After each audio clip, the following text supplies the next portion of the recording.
Ku mizigo gino kwe kuli ogumu omwafiiridde Akechi View abadde omutunzi w'ekyalaani mu division y'e Walukuba e Masese. Akechi yasangiddwa ng'afiiridde mu nju era baliraanwa bamaze kwekengera nga tebamulabyeko olunaku lwonna. Era abamulabyeko bagambye nti babadde naye obudde bw'ekiro yeebase naye genza okutegeera wano ku ssaawa 10 ez'emisana nti afiiridde mu nju.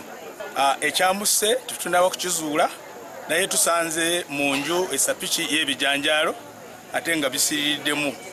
Poliisi bw'etuuse esanze obuzibu okukola emirimu gyayo oluvannyuma lw'okusanga ng'abantu bakutte dda ku bujulizi obwetaagisa okwekebejjibwa wafiiridde omuntu. Ajjeyo essigiri aliwa abannyonnyole agijjeewa agisanze mu pozishoni ki era lwaki agijjeeyo ebadde kumpi n'omutwe oba n'ebigere.